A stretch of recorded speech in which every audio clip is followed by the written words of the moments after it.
हाँ जी, राम राम जी सारा ने आप लोगों का स्वागत है फिर से हमारे YouTube channel रियानवी family reaction.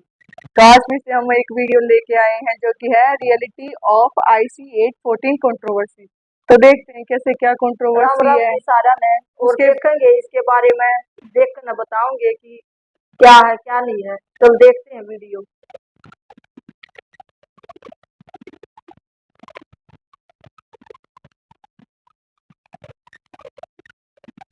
IC-814 hijacking पे जो वेब सीरीज आई है इसमें बड़ी सारी बातें चल रही हैं। लोग सबसे ज्यादा इस बात से परेशान दिख रहे हैं कि जो टेररिस्ट के नाम है, जो हाईजैकर्स के रियल नाम है, उसकी जगह उनके कुछ कोड नेम है, उनको क्यों यूज किया गया है वेब सीरीज में। ये कोड नेम थे डॉक्टर, चीफ, बर्गर, भोला और शंकर।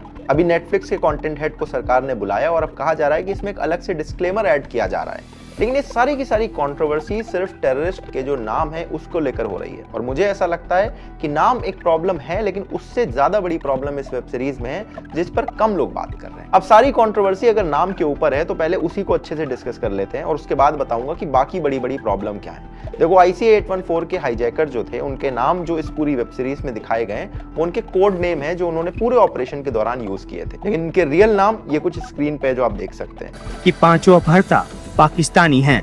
फिर खुलासा हुआ अपहर्ताओं के असली नामों का। चीफ दरअसल बहावलपुर का इब्राहिम अतहर था। ये मसूद अजहर का भाई है। डॉक्टर की पहचान कराची के शाहिद अख्तर सईद के रूप में हुई। बर्गर कराची का ही सन्नी अहमद काजी बना था और भोला भी कराची का ही था जिसका असली नाम जहूर इब्राहिम मिस्त्री है, जबकि शंकर सुकूर सिटी का शाकिर था। अब इसमें कई लोग कहते हैं कि भोला और शंकर जैसे नाम एक टेररिस्ट के लिए क्यों यूज किए जा रहे हैं जब इनके रियल नाम हमें पता थे। हम मेकर्स का कहना है कि भैया हाईजैकिंग के टाइम पर इन्होंने यही कोड नेम यूज करे थे तो हम भी उसी को यूज कर रहे हैं क्योंकि हमें एक्यूरेसी रखनी है। लेकिन अगर इसी एक्यूरेसी की बात करें तो 26/11 पे जो वेब सीरीज बनेगी उसमें अजमल कसाब का नाम समीर चौधरी हो जाएगा, क्योंकि समीर चौधरी कोड नेम के साथ ही अजमल कसाब ने पूरा ऑपरेशन किया था। लेकिन आज हम सबको पता है कि उसका असली नाम अजमल कसाब था। तो फिर 26/11 पर कोई भी वेब सीरीज या मूवी बनती है तो उसमें उसका नाम समीर चौधरी क्यों नहीं रख देते हो? कोड नेम रखने ना, आपको एक्यूरेसी मेंटेन करनी है। IC-814 वाली सीरीज में अलग अलग जगह पर वॉइस ओवर देकर बहुत सारी रियलिटी बताई गई है। एक वॉइस ओवर ये भी ऐड किया जा सकता था कि जो कोड नेम हम यहाँ पर आपको दिखा रहे हैं ये असली नाम नहीं है और इनके एक्चुअल असली नाम वहीं पर दिखाए जा सकते थे, ताकि जो भी ऑडियंस इस वेब सीरीज को देख रही है जिसे कुछ नहीं पता इस हाईजैकिंग के बारे में,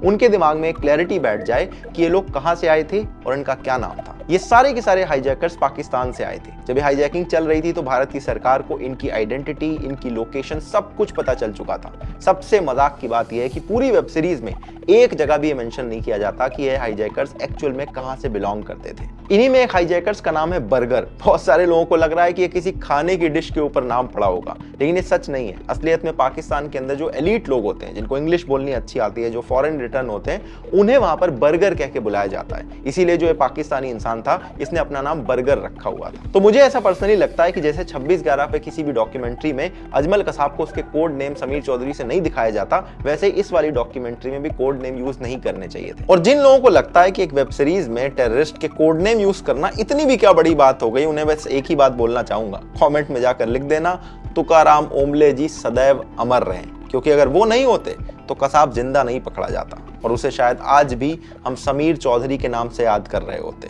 उसके हाथ में कलावा बना हुआ था। इतने बड़े लेवल पर वो प्लानिंग करके आया था अपनी आइडेंटिटी को छिपाकर दूसरों पर ब्लेम डालने के लिए।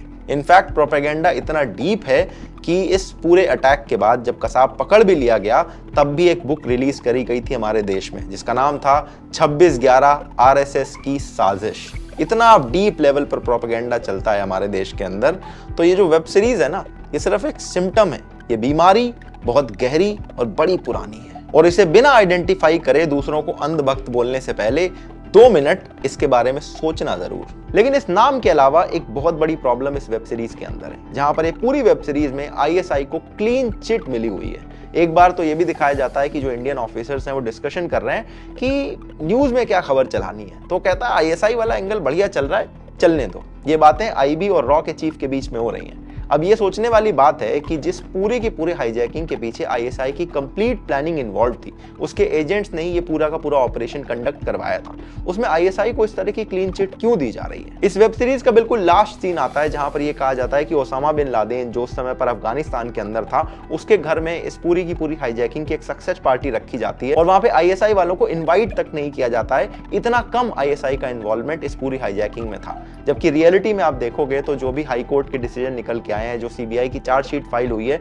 उसमें क्लियरली बात की गई है कि आईएसआई का एंड टू एंड इसमें इन्वॉल्वमेंट था, from planning to execution. ISI ने सब कुछ बिल्कुल कंट्रोल्ड तरह से एग्जीक्यूट किया था। पूछताछ में ये बात भी सामने आई कि विमान का अपहरण आईएसआई और हरकत उल मुजाहिदीन की मिली-जुली साजिश थी। और ये मिस इन्फॉर्मेशन इतनी ज्यादा डेंजरस है कि ऐसे ऐसे जर्नलिस्ट जो उस टाइम पर इस चीज को कवर करते थे, जैसे वीर सांघवी या शेखर गुप्ता, ये सारे लोग भी सामने आकर कह रहे हैं कि इस पूरी वेब सीरीज में जिस तरह से आईएसआई का व्हाइट वॉशिंग की गई है, ये डेंजरस प्रोपेगेंडा और मिस इन्फॉर्मेशन है। इस वेब सीरीज में तीसरी सबसे बड़ी प्रॉब्लम आती है जिस तरह से भारत की इंटेलिजेंस एजेंसीज को दिखाया जाता है। यहाँ पर एक रॉ का एक एजेंट रहता है जो नेपाल के अंदर सिविलियंस को ब्रूटली टॉर्चर करता है। अजीत डोभाल, जिन्होंने हाईजैकर्स के साथ पूरी नेगोशिएशन को लीड किया था, उनके पूरे के पूरे कॉन्वर्सेशन को एक फनी टच देने की कोशिश की गई। ऐसा लग रहा था कि कोई सीरियस नेगोशिएशन नहीं चल रही है, कोई क्लास 10 या क्लास 12 का बच्चा जो फोन में बात कर रहा है, अपनी शेख ही बघार रहा है। इस तरह से हमारे इंटेलिजेंस एजेंसीज के हेड्स को पोर्ट्रे किया जाना, जबकि वो किसी हाईजैकर से नेगोशिएट कर रहे हो, बहुत ही अजीब सा दिखाई देता है।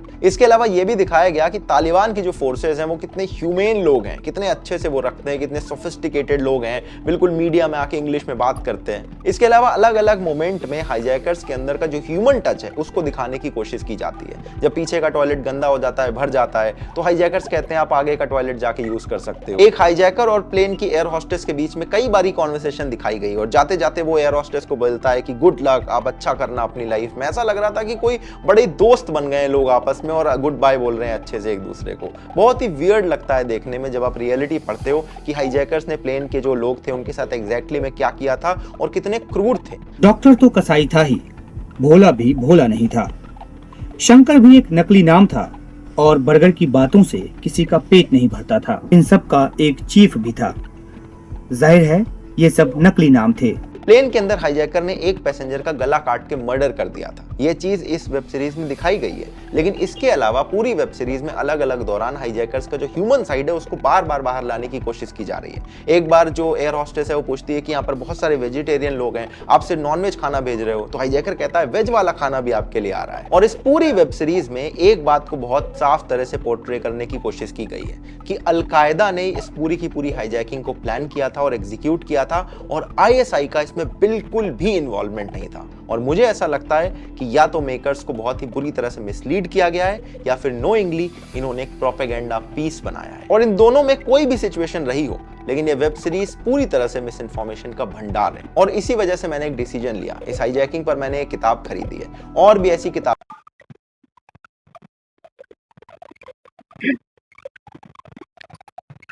जो ये दिखा रहे हैं भैया हाईजैकिंग की, जो ये आतंकवादी होते हैं, ये उन को जहाज हाईजैक कर लिया था और उसमें उन को अपना नाम था वो चेंज कर लिया था।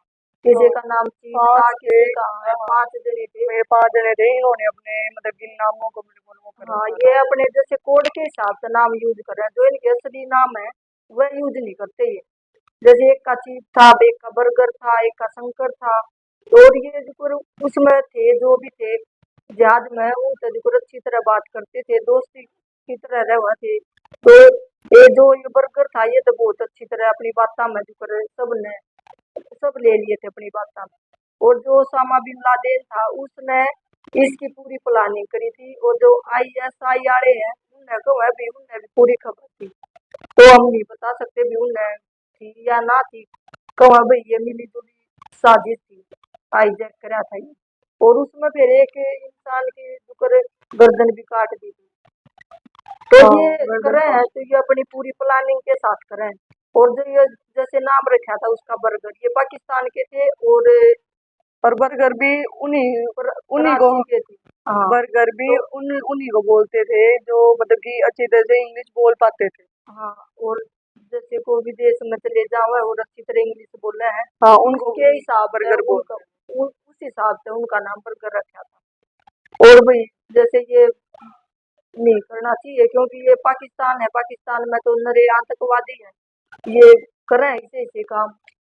तो हमने बढ़िया लगी वीडियो, और आप देखियो कैसी लगी आपको, और वीडियो को लाइक करना, शेयर करना, कमेंट करके जरूर बताना वीडियो कैसी लगी। और ओरिजिनल वीडियो का लिंक मिल जाए डिस्क्रिप्शन में। मिलते हैं इसी के साथ नेक्स्ट वीडियो में, तब तक के लिए बाय बाय।